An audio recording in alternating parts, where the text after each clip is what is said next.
Okay, so Susan Zachary, look at how smart we both are. We have lots of books. I think it's fantastic. Good. All right, so I know you have a master's in German. Guten Tag. Bitte. Oh, sorry. So tell me, so where'd you go to school? We'll start there. Oh, as an undergraduate at UCSB, go Gauchos, and as a graduate student at UCLA. And you studied, you got your graduate degree in German, yeah? Yeah.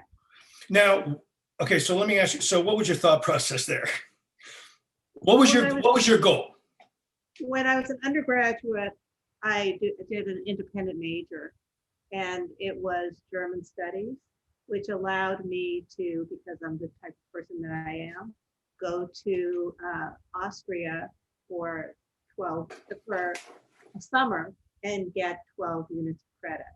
And I did a thesis on turn of the century Austria because it was an incredible time in history in terms of every type of art and every type of science. It was when Freud and Jung and Dedekind, Spring Awakening, Dedekind, great philosophers, great newspaper people, great artists, like Klimt and Sheila, great intellectual foment, in Austria. And it also happens to be where my father was from. He was Viennese. So I studied it and I wrote this really interesting paper about turn of century Vienna. And it was really, really fun. I got deep into expressionism, the music, Schoenberg. I mean, it was a time like no other in terms of all of the arts coalescing, architecture, interior design. I mean, just off the charts, brilliant stuff. And I was really nourished by all of that. And film, Fritz Lang, anything about Fritz Lang and all of that. I mean, just amazing stuff.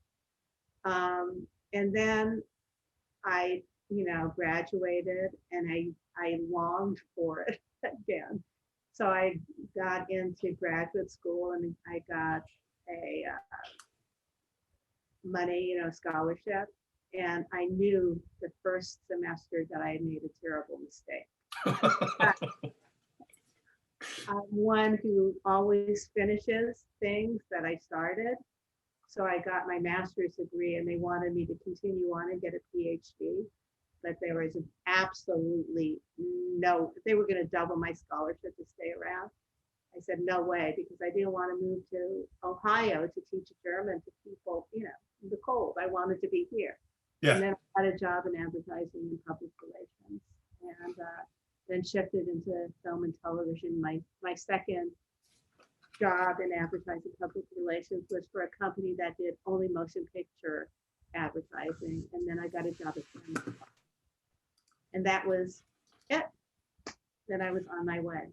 So, so growing up, did you grow up in like an artistic household? Were your parents artistic at all? My dad was a doctor, but he was a complete opera guy. As a matter of fact, if any of you know anything about opera, my stepmom still runs a society, which is called the Zachary Society for the Performing Arts. And they send opera singers to Europe every single year. Now, the past 2 years, they haven't been able to do it because of the pandemic, but it's been going on for, I don't know, I want to say 40 or 50 years. Really long time. Really wow. Okay, so really into that. And he liked theater, but mostly opera and music. So you yourself, like you weren't involved in the arts in high school, or like theater, or were you involved in like choir or band or any of that? Not doing it myself, but as an aficionado, I love theater. I love movies. I studied film in high school. Oh, nice. I studied film in college. And I became really good friends with a lot of my professors. There's a great professor at UCSB named Terry Lawton, and he taught Italian. I took Italian with him, and he had taught world cinema. And I took a bunch of classes with him, and he became a friend. And when I was an executive at Universal, I worked for a director who's no longer active named Martin Brest. And most of you are too young to remember who he is, but he did Beverly Hills Cop.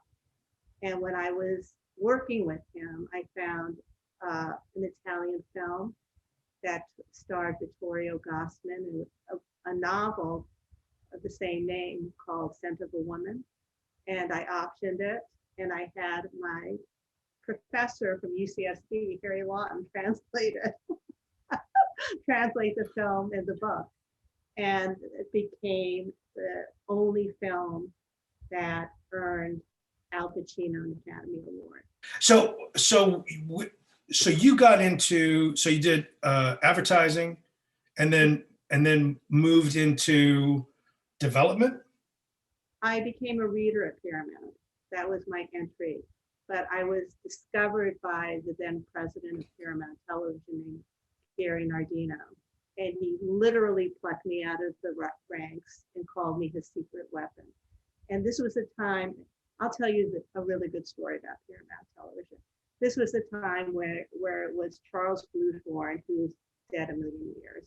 And it was Barry Diller, Michael Eisner, and Jeff Katzenberg. And Gary Nardino was the Jeff Katzenberg of television, but he left to start his own production company. He brought me along. So both of us working together, and he would take me to meetings or send me and say, she's my secret weapon, so you better listen to her. So it was really heady for a 20-year-old or a 20-something-year-old. Holy cow. To have that type of experience. And it was really wonderful. I made a lot of lifelong friends during that experience. What was it? I mean, what was the ingredient that you had that he recognized that few others had? Is there something you can really like what I did as a reader? And then he promoted me from that because he knew that I could really analyze text, which is the same thing that all of you guys have to do with analyzing the script and analyzing your roles and doing the research. He knew what my taste was, and he trusted me. Now, this is a very difficult person to deal with too, by the way. He had a terrible reputation, but we really got along very well. If you were close to him, he was the best. And he started off as an agent, by the way, too. He was a major agent, and then he became a studio executive and a producer. Yeah. So how long did you stay with him? I was with him like 5 years. And from there, what was the next step? A bunch of different studios and production companies. I worked with Aaron Spelling, who's now gone too. He had a film division, and during that time, there was a huge influx of money for film development. So we made like 4 movies in a couple of years. I mean, it was really completely different than it is now. There was, I went into Jeff Katzenberg's office with a writer named Andy Tennant, who's now a director. And we said 4 words. We said, escape from summer camp. And we got a deal. Escape from summer camp. And we got a deal. And, Diane English at that time was an emerging writer. And now, she created Murphy Brown, amongst other things. And I helped her set up her first feature deal at Paramount. So there were just, it was a time where you could really discover talents and really get them going because there were so many more opportunities. Now it's just a lot. It's not as much fun. It's not as open. It's not as easy. There's not as much money that's spread around so that people can really develop things. It's really a narrower path.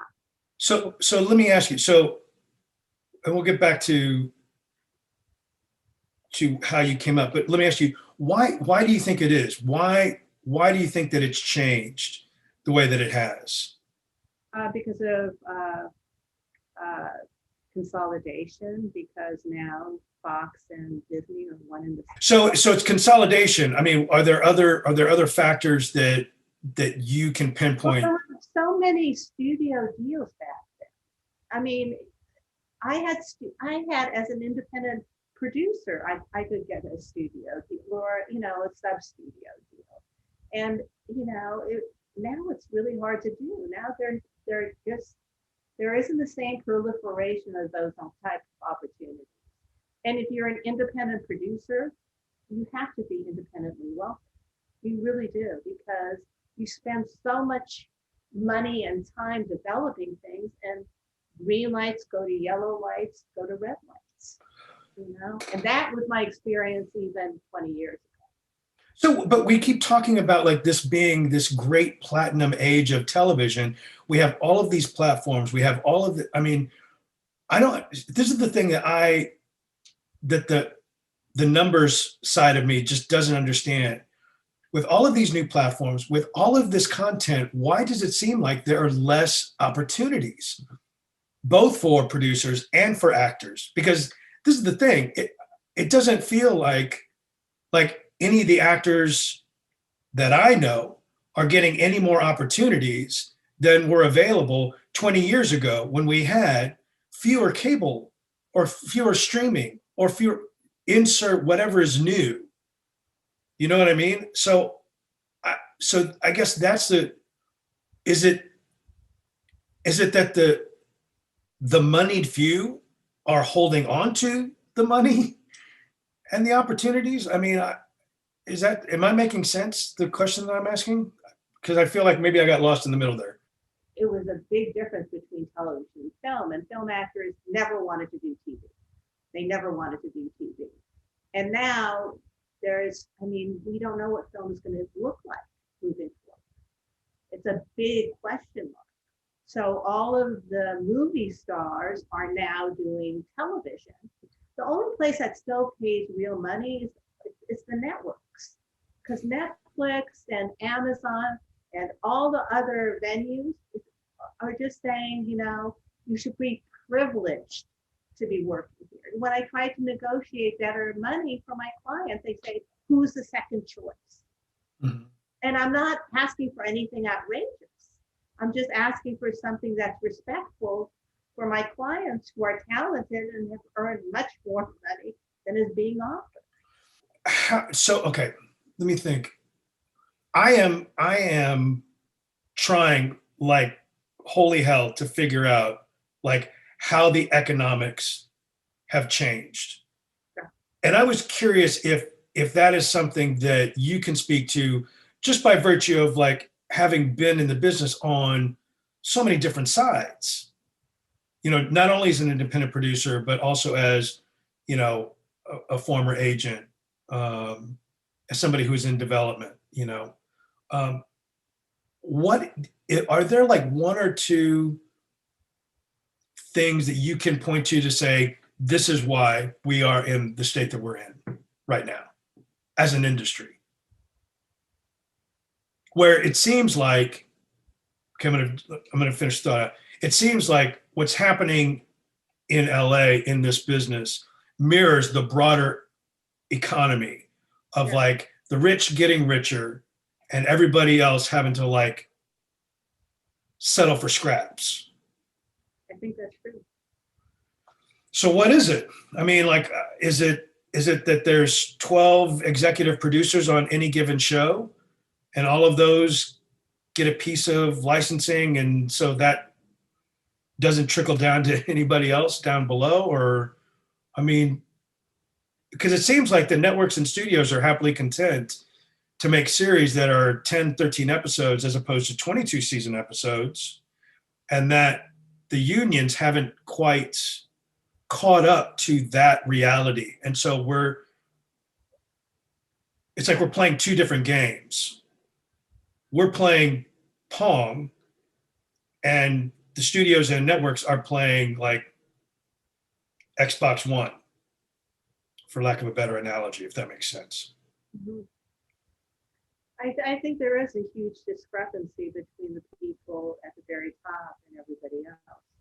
I mean, otherwise they wouldn't be getting away with paying, actors such little money. I mean, it's mortifying. All right. So here's a question. So Allison asked, do you think that they are also casting family members of named actors more as well? Well, there's the Lucky Sperm Club. I mean, that's always been in effect. And we have a lot of actors who come up who haven't had to prove themselves because they're part of the Lucky Sperm Club, for sure. But that's been going on forever. I mean, Right. that's been going on since the beginning of time. And it's in every aspect of every part of our life and culture. Yeah. Donald Trump. And I want to say this too, because I think, and I'll get to Danielle's question here in a second. I want to be really careful. Okay, like I don't want this to ever be like this terrible shit sandwich, like of bad news, right? When we're talking about these kinds of things that are depressing or disheartening, or like that's not my intention here. But I do think that we do need to have an honest conversation so that we can find solutions, right, for what's happening. I mean, individually and collectively as well. Okay, because if we're still kind of like walking around in the fog of that we exist in a meritocracy, we're only going to be hitting our heads against the wall. I think that we are all better served knowing what the rules of engagement are, right? Being really honest about like the current state of affairs so that we can take positive action. Okay. And this dovetails exactly with what I want to get at. How does the union play a role in the disparity of pay? Do you have an opinion on that? What do you mean? If you become a union player or not? What's that? I don't understand the question. I think the question is like, how has SAG like played a part in this disparity in pay? Right. So I can, as an example, like negotiating a top of show for a cable show that is basically, so like a top of show for one of the shows that we did, um, I think it was a 7 or 8 day work week. Top of show as the number itself was a perfectly fine number, but when you broke down like the work week, it ended up being less than the SAG day rate. And it's like, how is that possible? Like the union negotiated that with the studio and network. So it's almost like that's not helpful. And it's like, okay, so the networks, you can make a fair top of show wage or whatever, but how many like new shows are getting on network? We're being inundated with game shows, and that's by design. Like reality television, just in general, that's by design. They make the same amount of money, if not more. It's cheaper to make. They don't have to pay writers. They don't have to pay actors. You know what I mean? So I guess that's the question. It's like, how much of a role, like, how much has the union, in your opinion, have they given away? Okay, well, you touched on two things. Okay. Unscripted reality shows really came forward after 9/11 because there was absolutely no production after 9/11. And that's when those doors opened big time. So to this day, I don't watch reality TV because it upsets me that it kind of displaced um, scripted television for all the reasons that you just mentioned, Brian. I'm a little bit pissed off at the union right now because they just passed this horrible thing that you can't use residuals for healthcare. And so I have some of these older iconic actors on my roster who have lost their health insurance. And if they had applied the residuals, that they would have health insurance for life. So I'm a little unhappy with SAG right now because I don't feel like they're doing enough to protect their members. And I don't think that they're being that strong in terms of closing up the loopholes, like for streaming. I mean, for Netflix and Amazon to be considered SAG new media with those ridiculously low rates is highway robbery. Yeah. It's just not fair. They are networks. I don't care if they're streaming or if they're on air. On air is going to be going away pretty soon. Yeah. If we're negotiating the SAG new media, we're all screwed. Okay, so I want to, let me get to Jen's question, and then Allison is going to piggyback on the SAG conversation. She asked, what's the favorite part of your day? And do you have a story of someone breaking through that you love to share? I don't have any breakthrough clients that I'm representing right now, except for Jonathan Medina. No, right now, I'd rather be talking about the people I'm representing now who have broken through, and nobody has quite done that yet. They may be on the cusp of doing that, but it hasn't quite happened for them yet.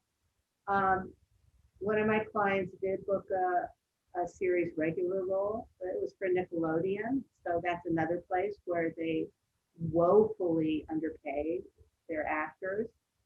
But because he's going to be doing so many episodes, it's more money than he's made in a really long time.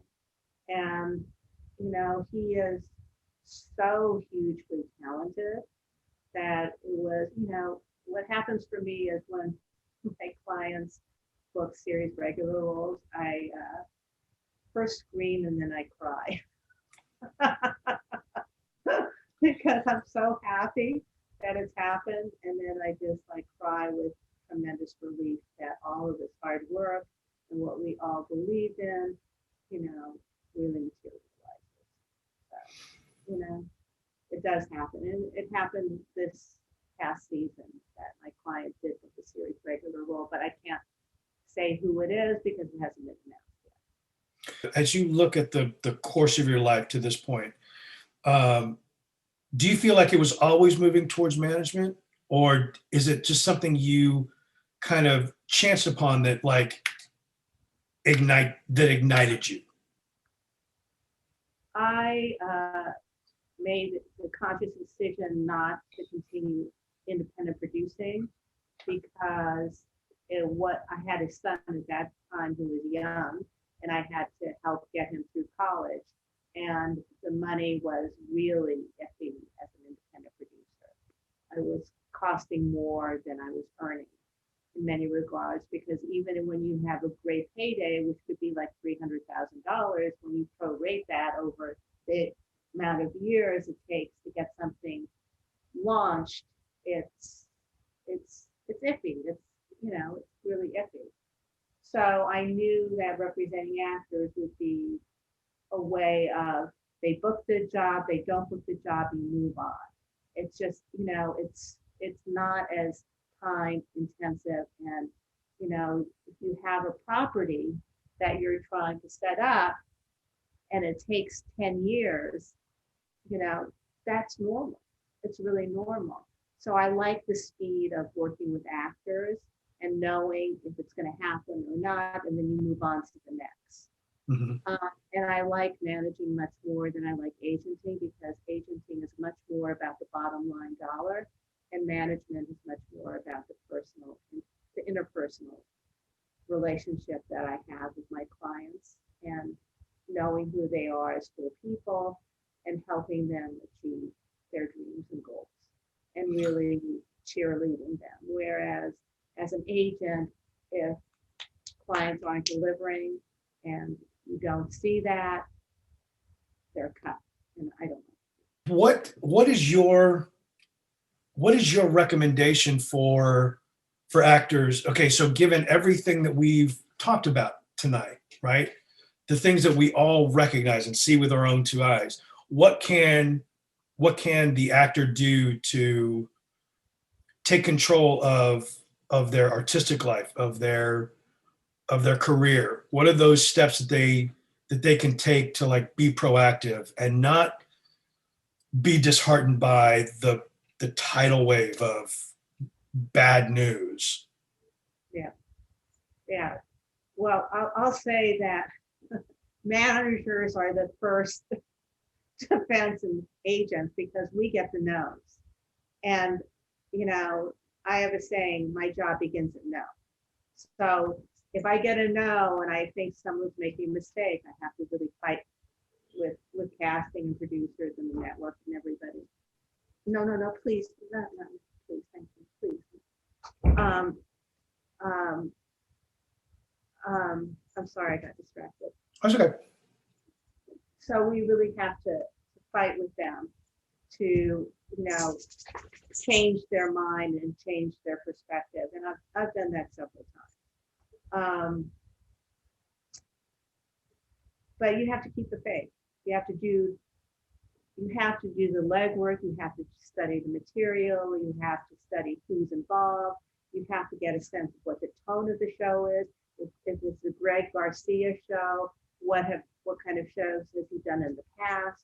Who are the people he likes working with?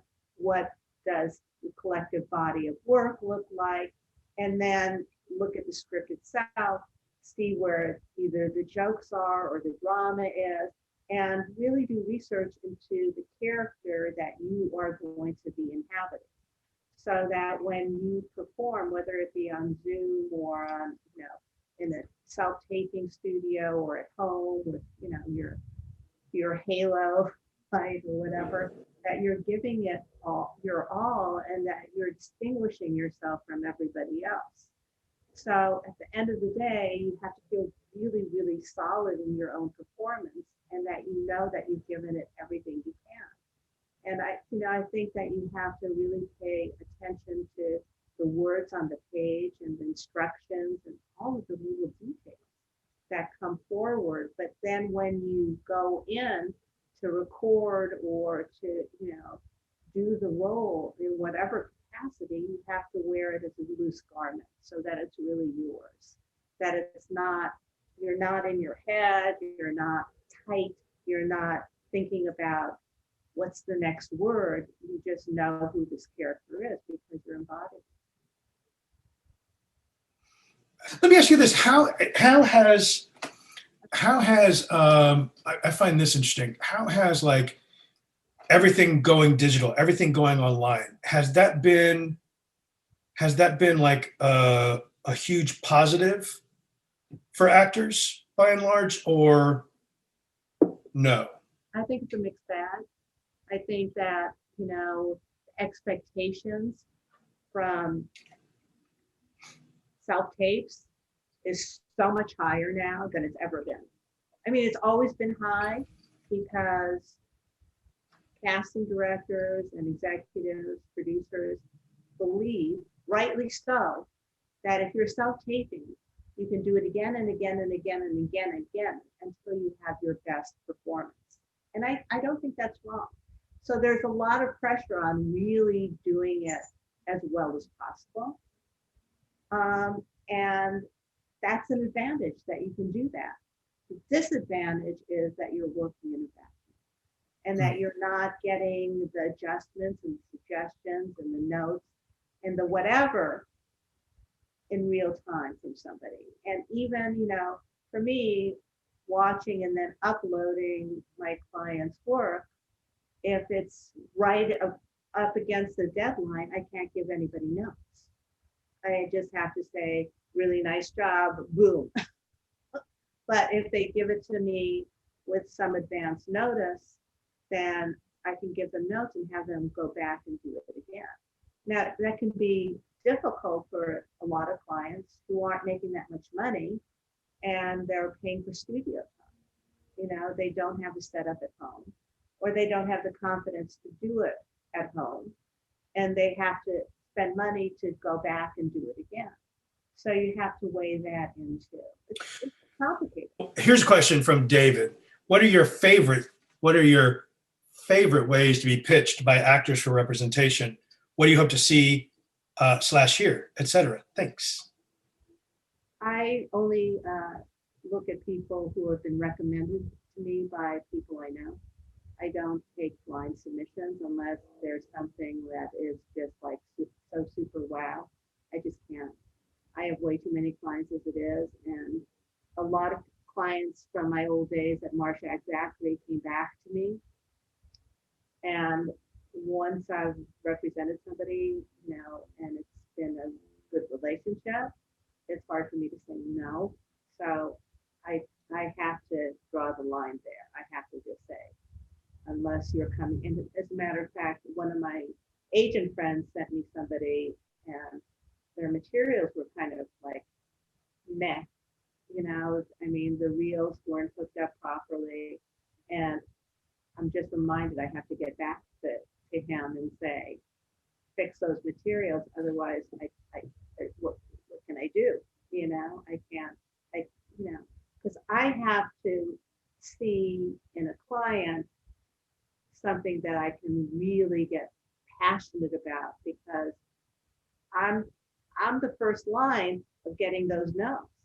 And I have to break the doors down to say, you've got to see this person who you've never heard of before, or somebody you have an idea about that idea might not be true to who they are today.